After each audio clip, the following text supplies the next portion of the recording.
Hey guys, you are watching the Nationals, the first franchise esports league in the Philippines. My name is Mika, and with me right now are shoutcasters Poru and Dr. Jimmy for your pregame show. And it is day 9 right now here at the Tekken 7 conference. Day 9, and we are running out of time. Gentlemen, how are you feeling? I gotta admit, I'm a little bit nervous for some of our players over here. Doc Jimmy, talk to me. There are so many people that have their tournament life or their conference life hanging in the balance depending on their performance today. I can't help but feel nervous for them as well. What about you, Paru? It's a terrifying thought to be in the shoes of those players who are fighting for the final spots of the playoffs. Talagang it is down to the wire, and everyone is scrambling for will be scrambling for points today. So I'm both excited and at the same time terrified for them. Same here, same here. The playoffs are just days away, and as I mentioned, we are running out of time. The ones who probably have nothing to worry about are, of course, our top 5 right now. That's Dojin, Vermilion, AK, Maru, and Hapon. So it's likely that these guys are pretty safe, and we'll probably just be seeing these guys, trade places, maybe do a little do-si-do here and there. But we probably won't be getting any major changes there, if I'm correct, if I venture a little prediction over here. But Coffee Prince right now, he is on the board, but he cannot afford to lose a match. And today he will be up against Maru and Rock and Roll. And I just want to talk about Rock and Roll. He is sadly at the bottom of our standings, despite being such a popular guy and really such a treat to watch here at the Nationals. But today, he might be acting as a kind of like gatekeeper for Coffee Prince against getting additional points for him. So, should Coffee Prince lose a match, how badly do you think it's going to affect his standings? And who is his biggest threat? Could it be Rock and Roll today, or could it be Maru? Let's hear from you, Doc Jimmy. Coffee is in a very precarious position, being he has 21 points and the people following him are only 2, 3, 4 points away. It's important for him to perform well today. He must perform well today and make the most out of his matches, because tomorrow he has probably one of the heaviest hitters to contend against. So if he can perform solidly today, he won't be as pressured tomorrow. But then again, going up against Hapon and Rock and Roll, these are two people that he should not relax against. Absolutely. Paru, what do you think? Who do you think is his biggest threat today? For today, to answer your question, Mika, it's tough to call, because if you're going to base on the complete performance during the entire Tekken 7 conference, sobrang lakas talaga ni Maru.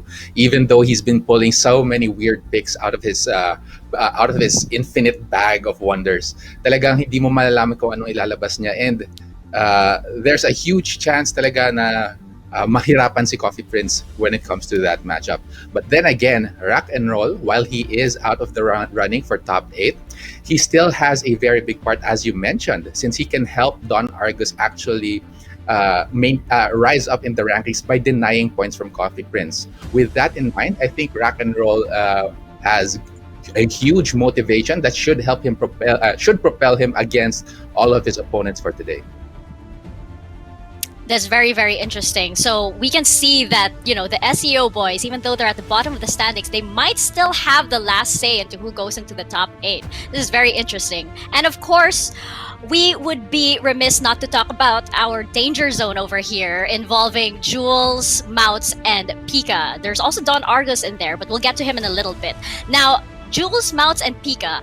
Mouts needs to get past the Omega Brothers. Jules is basically rounds up the top 8 right now, but Mouts needs to get past these two, and in order to do that, he needs to go up against, today of all people, he needs to go up against the top 2, Dojin and Vermilion. And Jules and Pica, it looks like there's only room for one Omega brother, sadly, on the top 8. Jules is currently on the board, as we mentioned, but however, Jules does have a bit of a tough day today. He's up against Nature Lover and AK, and meanwhile, Pica is facing Don Argus and Hapon.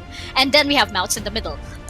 So any loss from either of the brothers could be that opening that Mouts needs in order to get into the top 8. So this means that both brothers really need to give it their all today. Casters, how do you think this Mouts in the middle fight for the 8th position is going to go? Let's start with you, Doc Jimmy.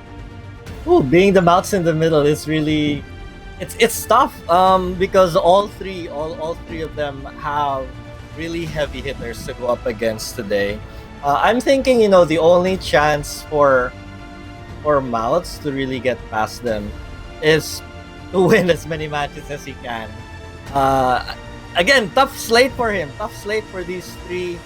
I think it's still going to be it's going to be super tight. It could end up like them not getting any points. It could end up like them not even gaining 1 point. It's I think this is something that we have to watch out for, especially tomorrow. Um, I can't wait to see how this turns out. I mean, just thinking about it puts me on the edge. It's sad to see only one Omega brother might make it, or both of them might not if Mats can somehow find a boost of power today. So I yeah. know, and we were talking about this earlier. How at the start of the conference, we were so excited to see both brothers on there, and then suddenly it's come down to this: only one of them can make it, and one of them might be, indirectly responsible for the downfall of the other, and it's so painful. Makes for like one of those epic anime betrayals, kind of in a way. Paru, what are your thoughts on this? Yeah, it's an interesting story if it develops that way. Yeah. Because we were looking forward to the brothers actually playing for the first time in the conference, and this time they're fighting for the top spot. If you're looking at the rankings, the development of the rankings throughout the days, Pika has been on a slight descent for the past 2 days. So it might be tough for him, but he does have a good chance against his opponents for day number 9. While the other two, of course, Jules and Mouts, have much tougher matches now, as we mentioned earlier. Uh, it definitely, when it comes down to the wire, it's the last 2 days and everyone wants to get those points to get into the playoffs. There's no telling what would be coming out of them. Will they succumb to the pressure of trying to get into the top 8, or are they going to suddenly pull out the ultra instinct and just surprise everyone, and boosting themselves up so far in the rankings, and just completely shake everything up? It's definitely, there's no way to tell right now what's going to happen next. That is why everybody has to stay glued to their screens right now, because missing one match could mean a total upset over here at the Nationals. Again, it's day 9. It's day 9, second to the last day before the playoffs. Now, last but not least, Don Argus. We were talking about Pika earlier, and interestingly enough, the featured match today is between Don Argus and Pika. Now, Don Argus, I think he might be a little bit of a wild card to get into the top 8, but it is possible, probably not probable, but it is possible. But this guy has been full of surprises this season.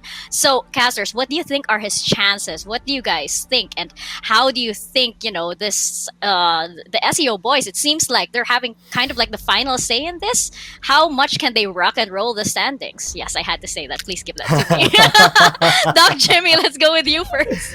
I mean, today is their final stand. Both of them need to work together in order for Don Argus to make top 8.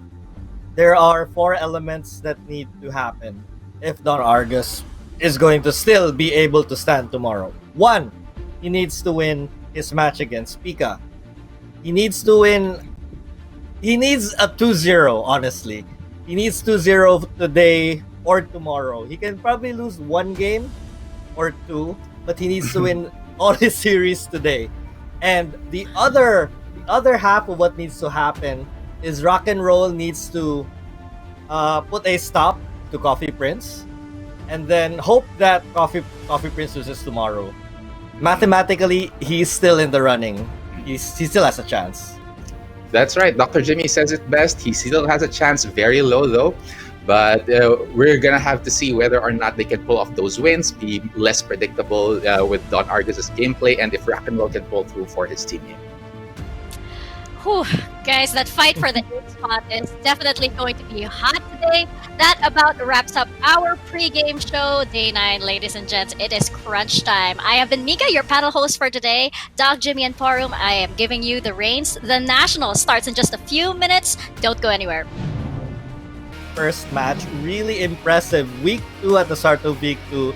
He won all his games, especially day 5 and 6. He's brought out a lot of surprising picks. He's one of the people who started the Leroy trend in this Nationals conference for Tekken 7. And he has been incredibly successful. He also brought out Geese and Pakumram. And it just goes to show, his character choices put him in this spot. And of course, he's a really strong player. He is. His character choices are definitely strong picks, but on the other side of the table, actually, is Smart Omega's Pika, who specializes in such peculiar characters, except for that Dragonov. That's pretty standard, actually. He has picked Armor King 16 times and Master Raven 12 times, and has proven their effectivity in competition talaga. He is sitting at a very perilous spot, actually, but when it comes to the matchup, Hapon and Pika is actually... they have an interesting score between each other, right, Jimmy? Yeah, they do. I mean, they've only encountered each other once. This is their second time going up against one another. It's 2-1 in favor of Hapon. And another thing, we talked about being spoiler. Happy beats Hapon can also play spoiler. If he beats Pika today, he makes it easier for Coffee Prince to maintain his 7th spot. And also, of course, for the other players who are battling for that 8th spot to actually climb up. So now Pika, he has to do his best to actually get some points here against Hapon, who is sitting at the upper ranks. We've seen how dominating Hapon can be in the competition, and Pika, in the past few days, has been descending in the ranks. He didn't have the best day number 8, actually. I think he didn't get any points at all against LPE Dojin and against Signal Ultra Warriors Vermilion. So now he has to really bounce back. He has, and you can see the focus on his face as we look at the player camera. He was extremely serious. He was focusing. This will set the tone for him and his final push to get into top 8. He needs this match versus Hapon to go well for him if he wants to keep his dreams alive. But then again, we talked about another scenario where Pika might end up kicking his brother and co-Omega out of top 8. What a position to be in. I don't want to be Pika right now, Poro. It's super scary, and not just Pika, even the players all around him in the rankings, because the point difference between them is like 2 or 3 points lang. Right? So a single win would definitely shake up the rankings, and if Pika gets a 2-0 here in this match against Hapon, that will immediately put him right next to his brother Jules. So that is already a huge development in the rankings. So we'll just have to see. Well, especially with this very peculiar matchup, we have a specialist for non-conventional characters, usually not picked in competition, and we have Hapon, who has been picking characters who are deemed quite high up within the tier list or very effective sa competition. I respect his choices. I mean, those are really strong characters. This is the highest level competition in the Philippines, being the Nationals Tekken 7 conference, and he continues to do that right here. Interesting picks. We have, of course, Hapon with the Facumram pick. We've seen plenty of Leroy, plenty of Geese, and just a little bit of Facumram. So this is going, but it has been very strong in his hands. And we, of course, have Pika on his signature Armor King, not giving that away anytime soon. Now, this stage is a pretty simple stage naman. Yung Violet Systems. It's both players have decent wall carry, though I have to give the edge to Facumram. So let's see if he can make that happen. Round number 1, here we go. I think it's really up to Pika to navigate the Facumram pressure and all the things that make Facumram really strong. With Armor King, he may have a chance to do that. Here we go. He's doing a great job, actually. Good job getting that giant swing in there, and Hapon without a break on that swing. That is very peculiar because that has an animation of both arms. Pika going for those command throws, making sure and testing Hapon's throw breaking skills, and immediately gets the flying brawler kick as well. So that's a quick first round for Smart Omega's Pika. I love how he made the sidewalk work there. That actually opened everything up for him to take that first round. But look at this, Hapon immediately responding with a Oh, series. What is that oh. movement from Pika? Just getting that sidestep cancels the unblockable there. He has Hapon on the ropes. Hapon has to fight his way out of this corner. He is making good work here, but Pika being very compact, not Oh. compact enough, and Hapon gets a huge launch. That is it. One round apiece between these two. What an unfortunate situation there for Pika. He was doing really well, could have taken the round, but Hapon found the right moves. Just keeping it simple with his Falcon Ram, making it out of that corner calmly and collectively, and now just tearing apart Pika with one hit at a time, pushing him all the way to that corner. Pika struggling, all gets him out of the air. I'm gonna get a combo here all the way to the center stage. Should have enough room to breathe. I think the momentum here is really working out for Hapon, but Pika good to calm the storm here. He has tied things up in terms of life, and we are at a really quick standstill. Uh-oh, here comes Hapon. The hell sweet Pika with a throw break here, just flexing his reflexes. Oh my goodness, does not get the throw after the rage drive. That is supposed to be guaranteed afterwards, but the range just wasn't there. Hapon, good block there and a punish as well. They recently did update the hurt boxes for Fakumram, but in that case, it was really probably just too far. Just too far indeed. But this time around, the wall isn't quite too far for Hapon. He's going to put Pika there. Pika in a serious position once again. He wants those points. He does not want to go at least one round here. Now he does get the command throw. Oh my goodness, not going to be enough for Hapon here. But that low is going to finish things out. And that is one game immediately going to Happy Feet Emperor's Hapon. And it's just amazing how Hapon really jumps on these opportunities. Pika missed the chance to really convert that rage drive in the previous round. And that just spelled, that was momentum for him the entire way. He never looked back.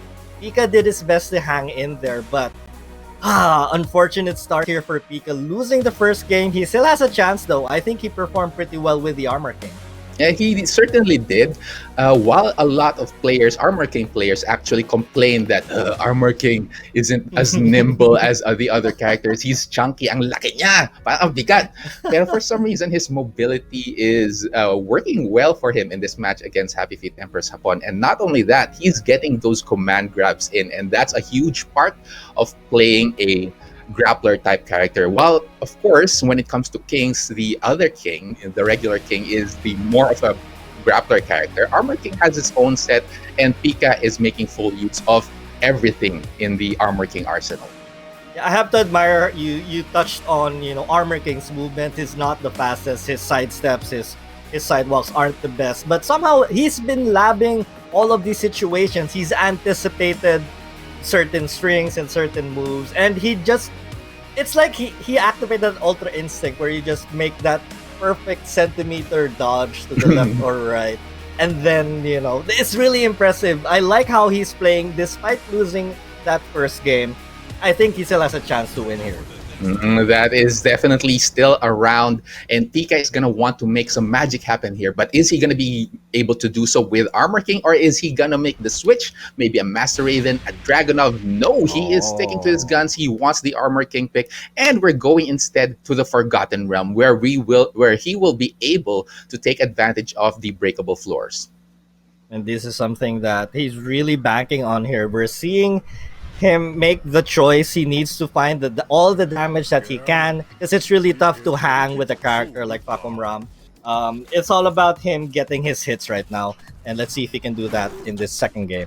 Let's see. Pika versus Hapon, Emperor versus Omega, and immediately Hapon with a very daring back one there coming in from Fakumram. No throw break from Pika. He's going to get wall splatted there, but no floor break. Hapon actually misses the opportunity. I think Pika's feeling the pressure right here. Very bad start for him. Hapon working on this momentum right now, and not a single opportunity to floor break. We're already 20 seconds in. Hapon actually stays away Pika with that magic 4 and immediately takes that first round. While it was a bit uphill for Pika, I admire that he was daring on the approach, and now this time he's also bringing the fight against Hapon here. We're getting those pokes, a slight life lead here for Pika, but Hapon already trying to fight back.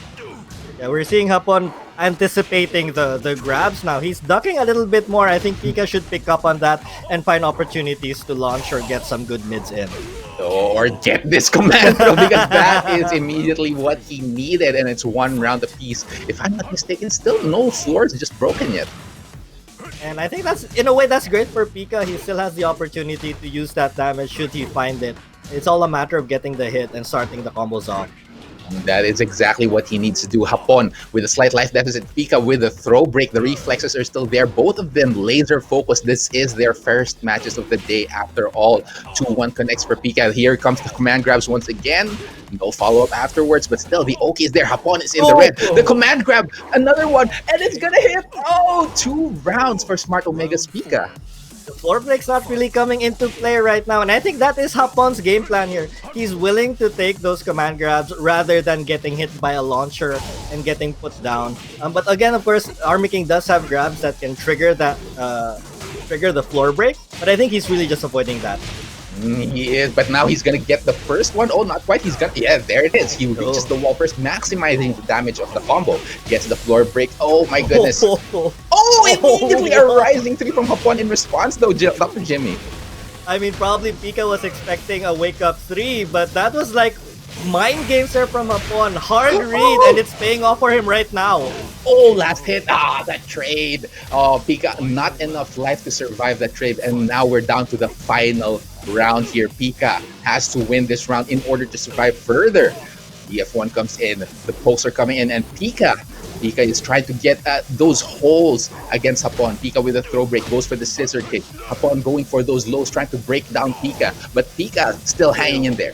We're seeing Pika take a little bit more risk here. He has that sense of urgency in this game right now. Command grabs continuing to land for him. Let's see what he can do after this. Oh, Hapon with the escape though. And Pika with an escape for himself. 30 seconds left on the clock. Goes for the lowest Hapon. Good punish from Pika and a duck from Hapon, but a little bit too late on that flying knee. Oh, the mix-ups are coming in. The range drive gets stuck. And Pika, oh my goodness, he has the backwards wall, but that Taurus cutter from Pika finds its way to the feet of Hapon, and now it's one match apiece. Close fight here, Dr. Jimmy. That was a beautiful end to the round there for Pika. We saw Hapon go all out, trying to get the strings in, trying to get the lows, but the defense of Pika, shades of his brother right there, showing his impenetrable defense. And I love how he just stood there. He didn't take too many risks. He just continued to poke him down. And Pika, finally, he gets his first win of the day. And I think this is going to help him throughout the rest of the Nationals. Yes, that's true, but he still has one match to go against Hapon in order to seal the deal and to get more points. He can still get 2 points out of this. But let's talk about that match once again. We, of course, saw Pika actually being a lot more careful this time around. In the first match, he got hit by some heartbreaking stuff, getting the damage with the combos.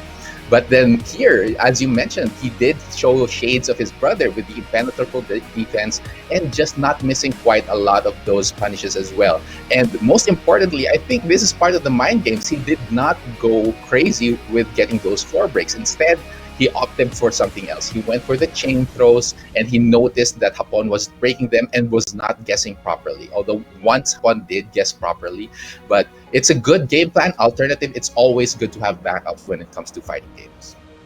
Very important indeed, and I like how Pika just played on it. He continued using it. I mean, if it works, it works. Don't try to force, don't force the issue here. And I think that's all part of the stage selection, but we're going to be seeing a different stage now. Hapon will not have to worry about the floor breaks, no wall breaks right here. It's just going to be stand up, honest Tekken. Yes, honest indeed, and suffocating, because this is one of the smallest stages here. The Dragon's Nest, isang maliit na bilog lang yan, and these two, which means these two actually should be able to carry to the wall rather easily. Of course, syempre, advantage still going to be on the Facom Ram side. But still, Pika knows this. He has labbed this character, and he should know how to respond. Goes for that quick low in the first part, and now he's trying to put the pressure on Hapon. Small stage is right. They're already by the Oh, wall. no. You would think a Dragon Slayer would be bigger. Yeah, you think, but it is a nest. It has to be cozy, you know. Now Pika jabs Hapon out of the air, should be able to convert here all the way to the other side. A little bit too close for a follow-up, but here comes Hapon, immediately waking up with that hell sweep. Pika with the red. Is he gonna spend the rage art? The rage art. Good break from Pika. 30 seconds left on the clock. There's a shadow lariat. Hapon with those loops, trying to close it out, but the hop kick from SMO.Pica. He still has the rage. He's gonna carry all the way to the wall. Not quite gonna reach it, but the rising four from Hapon takes him out. That's not looking good for Pika. Right, the hop kick actually came from a sidestep there. Talking about the Ultra Instinct sidesteps, Pika is still very much on point with that. His timing is impeccable, but we're seeing Hapon be a little bit more throwing caution to the wind because now he doesn't have to worry about the floor breaks. He's more free to do what he wants. He does not want to succumb to the pressure that Pika is going for and go defensive. Fakumram does have the damage after all. Hapon, good break on that Shining Wizard, and no break from Pika this time around. Now Pika, good sidestep there. A throw break on Hapon's side, 30 seconds left on the clock, and Pika with a slight life advantage here, Jimmy. Pika is playing out of his mind right now. He's using every single inch of this stage of movement right here to try and pull out the round. He's almost gonna do it. And he does. He does. He gets that quick low, and Hapon spending that rage drive, not quite gonna work for him. Now Hapon, ooh, there's the trade not in favor of Pika, and Hapon will be able to carry to the wall. A bit too close, but good conversion from Hapon, getting the maximum out of that, while Pika has to fight his way out of this corner. Not a good start for him here. I mean, that was one mistake, and Hapon is taking advantage of right now. There we go. Indeed, that huge life lead is a testament to how quickly Fakumram can just shred your life to pieces. Now Pika has to fight back. He's backing away a little bit Hapon with the offense, but still, in this rainy Dragon's Nest stage, anything can happen. The Shadow Lariat comes in, and a whiff punish from Pika with that Shadow Uppercut. He is so on point today, and it's because he is performing so well under pressure here, but he is down by 2 rounds. He needs to make something happen right now if he wants to bring this to the final round. And that's not quite what he wants. Both players with almost equal life. 30 seconds left on the clock here. And Pika gets another dark uppercut. The whip punish is on point. Blackjack combination. Hapon's not gonna move. Goes for the stomp for maximum damage. Good read from Pika. And it's final round. Pika is on fire right now. This is the win that he needs. He needs to take this set versus Hapon if he wants to keep his dreams of top 8 alive. Those hatchet kicks are piling on. However, oh my goodness, Pika with his back towards the wall. A huge block. He missed the hop kick, and Hapon is shattering dreams here. He gets the 2 points. Pika walks away with 1. Congratulations to Happy Feet Emperor's Hapon.